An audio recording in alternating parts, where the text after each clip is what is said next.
Update naman tayo sa lagay ng panahon mula sa ating ka-weather, PNC resident meteorologist Benison Estareja. Benison. Willard, dumarami pa yung mga lugar na may delikadong heat index dahil po sa epekto ng easterlies o yung hangin po na nagmumula pa rin dito sa may Pacific Ocean. Ayon sa Pag-asa, umabot na sa 40 lugar ang nakapagtala ng 40 degrees Celsius o higit pa na heat index ngayong araw po ng Lunes.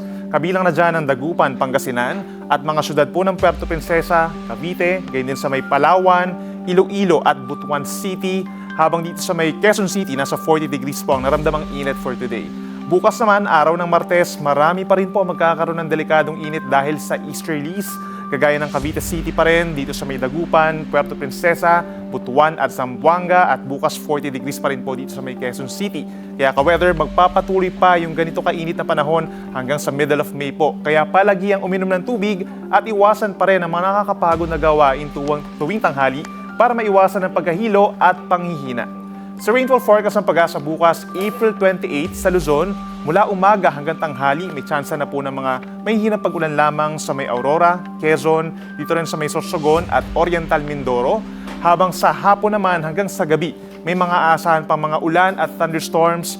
Kitang-kita po dito sa ating rainfall forecast for Ilocos Region, Cordillera Region, mainland Cagayan Valley, even dito sa may Central Luzon, down to Calabarzon, and Metro Manila, may mga tsansa po ng mga pag-ulan. Sa mga hindi natin nabanggit na lugar dito sa may Southern Luzon, maliit pa rin po ang tsansa ng ulan at aasahan pa rin ang mainit at maninsangang panahon sa maghapon.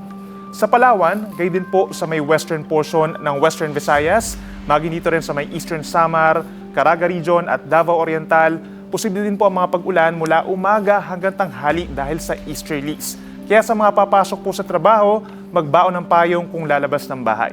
Pagsapit ng hapon, may aasahan pa rin mga light to moderate rains dito po sa may Negros Island Region, Central Visayas, Western Visayas at halos buong Mindanao po. Sa hapon po yan hanggang sa early evening, kaya mag-ingat pa rin sa banta ng mga pagbaha at pagguho ng lupa.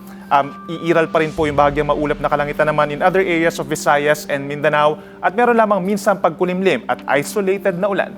Sa mga huling araw po ng Abril hanggang sa unang araw ng Mayo sa Labor Day, wala pa rin po nakikitang bagyo na mabubuo at papasok ng Philippine Area of Responsibility. Mangingibabaw pa rin sa halos buong bansa ang mainit at maaraw na panahon, lalo na po sa bandang umaga, subalit hindi pa rin mawawala ang mga biglaang pag-ulan at thunderstorms, lalo na sa hapon at gabi. At yan muna napapanahong balita ngayong Lunes. Ako po inyong ka-weather, Benison Estareja, na nagsasabing ang swerte darating sa tamang panahon. Manatiling nakatutok sa Bilyonaryo News Channel, sumubaybay sa aming social media accounts at mag-subscribe sa aming YouTube channel para sa mga eksklusibong balita at storya.